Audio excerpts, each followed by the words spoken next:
केंद्र सरकार ने अपना वार्षिक बजट प्रस्तुत किया है। वार्षिक बजट में मालूम है क्या प्रावधान है? 80 लाख गरीबों के लिए आवास की व्यवस्था, 7 लाख नौजवानों के लिए नौकरी की व्यवस्था, हर घर जल योजना, हर घर में पाइप से शुद्ध पेयजल, आरओ का पानी हर घर तक पहुंचाने की व्यवस्था। यानी शुद्ध पेयजल का मतलब आधी से अधिक बीमारी समाप्त। यानी ये प्रावधान किया जा रहा है, केंद्र सरकार के द्वारा किया गया है। इंफ्रास्ट्रक्चर डेवलपमेंट के लिए हाईवे, रेलवे, नए एयरपोर्ट का निर्माण, नए मेडिकल कॉलेज का निर्माण, हम तो यहां पर स्पोर्ट्स विश्वविद्यालय भी दे रहे हैं। हमारे यहां का युवा खेल में फिर से ओलंपिक का मेडल जीत करके लेके आएगा। और हम लोगों ने तो बाबा ओगरनाथ की पावन धरती मेरठ को मैं नमन करते हुए 1857 के प्रथम स्वातंत्र समर इस भूमि को मैं कोटि कोटि नमन करता हूं। भाइयों बहनों, चक्रवर्ती सम्राट महाराजा अनंतपाल सिंह तोमर का भी मैं नमन करता हूं, जिन्होंने एक लंबे कालखंड तक भारत को दुनिया की एक महाताकत के रूप में स्थापित करने के लिए विदेशी आक्रांताओं को मुंहतोड़ जवाब देते हुए उन्हें भारत की सीमाओं में नहीं घुसने दिया था। मैं उन सभी ज्ञात अज्ञात शहीदों को, जिन्होंने देश की सीमाओं की रक्षा करते हुए अपने आप को बलिदान किया, ऐसे सभी अमर शहीदों को भी मैं कोटि कोटि नमन करते हुए आप सभी का हृदय से अभिनंदन करता हूं, स्वागत करता हूं। भाइयों बहनों, वर्तमान में पूरा देश इस सदी की सबसे बड़ी महामारी कोरोना का सामना कर रही है। इस सदी की सबसे बड़ी महामारी है। प्रधानमंत्री मोदी जी के नेतृत्व में, उनके यशस्वी मार्गदर्शन में एक एक व्यक्ति के जीवन को बचाने और उसकी आजीविका को चलाने के लिए भारतीय जनता पार्टी की डबल इंजन की सरकार निरंतर कार्य कर रही है। लगातार प्रयास हो रहे हैं। फ्री में टेस्ट, फ्री में उपचार, फ्री में वैक्सीन। कितने लोगों ने वैक्सीन लिया है यहां पे? आपने तय कर दिया है सबको वैक्सीन। और भाइयों बहनों, जिसने वैक्सीन लिया है वह मोदी जी के प्रति धन्यवाद ज्ञापित करे। जिन्होंने अभी तक नहीं लिया है वे वैक्सीन जरूर ले लें। लेकिन एक बात तो आपने साबित कर ही दिया है कि जो लोग वैक्सीन के बारे में दुष्प्रचार कर रहे थे, आप लोगों ने उनके मुंह पर जोरदार तमाचा मारा है कि हमें कोरोना से लड़ना है तो वैक्सीन लेना ही है। आपने साबित कर ही दिया कि कोरोना के खिलाफ जो विपक्षी नेता कहते थे कि यह मोदी वैक्सीन है, आपने साबित कर दिया कि मोदी वैक्सीन ही असरदार है और ये कोरोना को ही रोकेगा।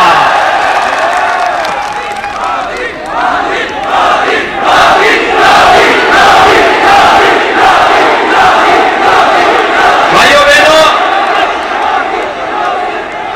कोरोना को तो रोकना ही रोकना है। ये तो जीवन को बचाने का माध्यम है ही, लेकिन किसी गरीब का, किसी दलित का, किसी वंचित का, किसी अनुसूचित जाति और पिछड़ी जाति के व्यक्ति के घर में चूल्हा बंद न होने पाए, डबल इंजन की सरकार ने राशन की डबल डोज भी उपलब्ध कराने का काम किया है।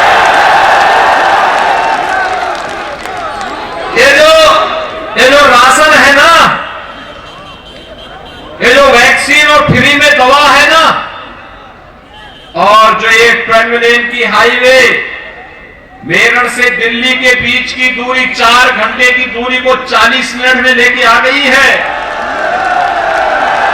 ये जो हम गंगा एक्सप्रेस वे बना रहे हैं मेरठ से प्रयागराज तक, जो अभी 16-17 घंटे लगते थे, जिस दिन बनेगा तो मात्र 6 घंटे में दूरी तय कर लेंगे। ये रैपिड रेल दिल्ली मेरठ के बीच 30,000 करोड़ रुपए की लागत से बन रहा है। रोज ये परेशान करते थे राजेंद्र अग्रवाल जी, रोज लखनऊ धमक पड़ते थे कि इसके लिए सहमति दीजिए, पैसे की व्यवस्था करिए। भाइयों बहनों, सत्यवीर त्यागी जी, डॉक्टर सत्यपाल सिंह जी लगातार पीछे लगे रहते थे कि हर हाल में रैपिड रेल बननी चाहिए, मेरठ से दिल्ली की दूरी कम होनी ही चाहिए। हम लोग पैसा दे रहे हैं, पहले भी सरकारें दे सकती थी, एक गरीब का राशन दे सकती थी, कहां जाता था पैसा? इत्र वाले मित्र के घर में। ये सारा का सारा पैसा गरीब का दवा, गरीब का वैक्सीन, गरीब का अन्न और विकास का ये पैसा इत्र वाले मित्र के घर में चला जाता था। और फिर ये लोग एक साथ घूमने यूरोप भी जाते थे।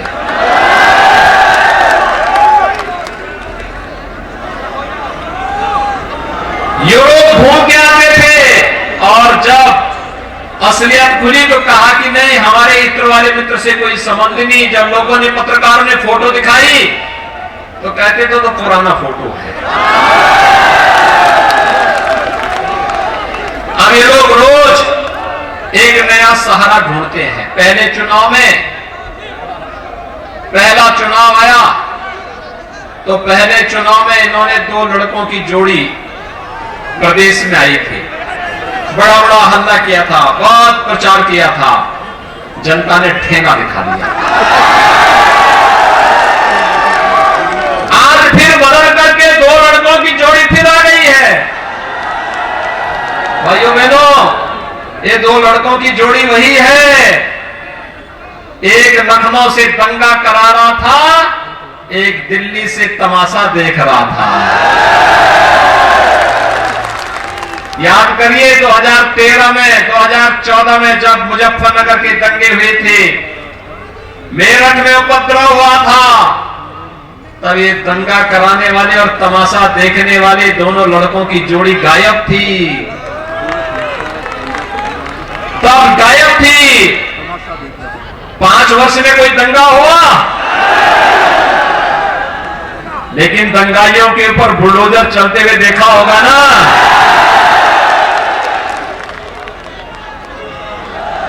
इत्र वाले मित्र के घर में जेसीबी चलती हुई देखी होगी ना। इसीलिए चल रही है क्योंकि गरीबों का राशन खा गए थे लोग। विकास का पैसा आरसीसी की दीवारों में कैद करके रख दिए थे और इसीलिए इनको बुरा लगता है, विकास इनको बुरा लगता है, गरीब की मदद बुरी लगती है। सुरक्षा, बेटियों की सुरक्षा के लिए जो खतरा बने हुए थे, जब पुलिस उनके खिलाफ कार्रवाई करती है तो इनको बुरा लगता है। इनकी संवेदना गरीब के प्रति नहीं है, दलित और वंचित के प्रति नहीं है। इनकी संवेदना माफिया के प्रति है, दंगाइयों के प्रति है, अराजक तत्वों के प्रति है और सोफीगंज के माफियाओं के प्रति भी है। भाइयों बहनों, आज यूनियन बजट, केंद्र सरकार ने अपना वार्षिक बजट प्रस्तुत किया है।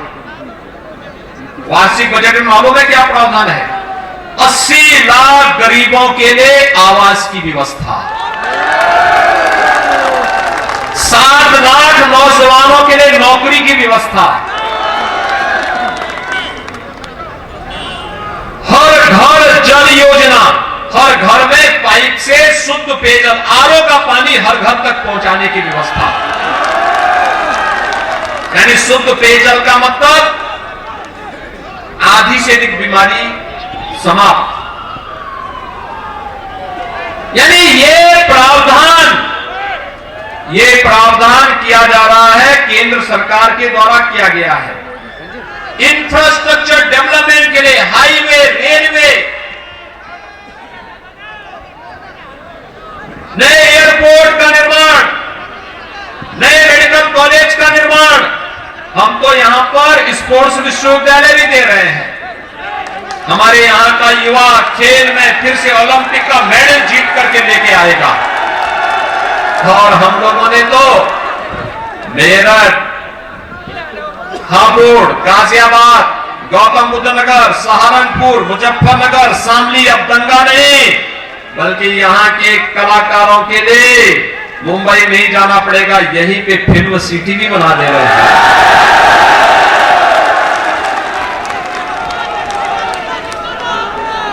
फिल्म सिटी यहां, और कांवड़ यात्रा भी शानदार तरीके से निकल रही है। भाइयों बहनों, भारतीय जनता पार्टी है तो विकास है, विकास है तो माफियाओं की छाती पे बुलडोजर भी चल रहा है। समाज का समग्र विकास, गरीब का उत्थान, किसानों के उन्नयन के लिए कार्य, बेटियों की सुरक्षा की पुख्ता व्यवस्था, नौजवान के रोजगार की व्यवस्था, लेकिन साथ साथ माफिया और दंगाई प्रवृत्ति का व्यक्ति अगर कहीं आंख दिखाने का कार्य करेगा और अवैध तरीके से उसने संपत्ति अर्जित की है, तो सरकार का बुलडोजर भी चुपचाप नहीं बैठेगा, वह भी अपना काम करता हुआ दिखाई देगा। और इसलिए भाइयों बहनों, मैं आप सबके बीच आया हूं कहने के लिए, आपने देखा होगा इस समाजवादी पार्टी की जब सरकार थी ना, बाबा साहब भीमराव अंबेडकर के नाम पर जितने भी संस्थान थे, कांसी राम जी के नाम पे जितने संस्थान थे, इन्होंने सबका नाम बदल दिया। हमारी सरकार आई, आपने देखा होगा डबल इंजन की भारतीय जनता पार्टी की सरकार, मोदी जी ने बाबा साहब भीमराव अंबेडकर से जुड़े हुए सभी प्रमुख स्थलों को पंच तीर्थ के रूप में विकसित कर दिया। जहां बाबा साहब भीमराव अंबेडकर का जन्म हुआ था, मऊ में भव्य स्मारक, दिल्ली में भव्य स्मारक, जहां उन्होंने इंग्लैंड में शिक्षा अर्जित की थी, वहां पर भव्य स्मारक के साथ साथ उस बिल्डिंग को खरीदा और अनुसूचित जाति के जो नौजवान इंग्लैंड में पढ़ाई करने के लिए जाएंगे, उनके लिए छात्रावास के साथ साथ वहां पर उनके लिए बेहतर सुविधा की व्यवस्था वहां की है। नागपुर में जहां उन्होंने शिक्षा ली थी, वहां पर भव्य स्मारक, और जहां पर उनकी अंतिम यात्रा निकली थी, मुंबई में चैत्य भूमि में भव्य स्मारक बाबा साहब भीमराव अंबेडकर का किसी ने बनाया है? प्रधानमंत्री मोदी जी ने बनाया है। ये लोग सपा वाले लोग, ये तो रेड अलर्ट है, रेड अलर्ट सुरक्षा के लिए खतरा है। कैसे? एक तरफ मुजफ्फरनगर के गौरव और सचिन जैसे नौजवानों के साथ साथ सैकड़ों किसानों के खून से इनकी टोपी रंगी हुई है, और दूसरी तरफ राम भक्तों के खून से भी ये टोपी रंगी हुई है। इसलिए सतर्क रहना, इनसे दूर भी मत भटकने देना। और इसलिए सावधानी और सतर्कता के लिए आज मैं आया हूं। किठौर में श्री सत्यवीर त्यागी जी को भारतीय जनता पार्टी ने प्रत्याशी बनाया है। भाइयों बहनों, सत्यवीर त्यागी तो भारतीय जनता पार्टी के प्रतिनिधि के रूप में काम करेंगे, आपकी बात को लखनऊ तक पहुंचाने का काम करेंगे। असली काम सरकार को करना है, और सरकार दमदार चाहिए, दमदार सरकार जो विकास भी करा सके और दंगाइयों से ठीक ढंग से निपट सके।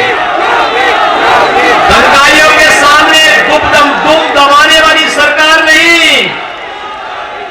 ये सपा बसपा के लोग तो दुम दबा करके दंगाइयों के सामने मौन हो जाते हैं। हमें दुम दबा करके चलने वाली सरकार नहीं, हमें सोच ईमानदार और काम दमदार वाली सरकार चाहिए। तो इसके लिए भारतीय जनता पार्टी एकमात्र विकल्प है और एक दमदार सरकार के लिए सत्यवीर त्यागी का जीतना अत्यंत आवश्यक है। आप सभी सहमत हैं सत्यवीर त्यागी से?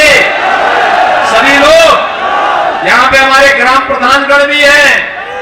ये सभी मैं आपका अभिनंदन करता हूं कि आपने सत्यवीर त्यागी के समर्थन में, भारतीय जनता पार्टी के समर्थन में से सत्यवीर त्यागी जी को समर्थन किया है।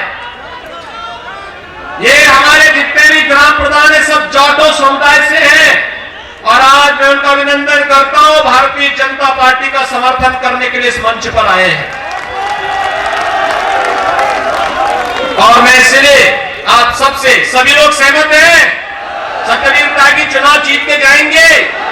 आश्वस्त होकर के जाओ सभी लोगों से मेरे साथ बोलेंगे भारत माता की, भारत माता की, भारत माता की।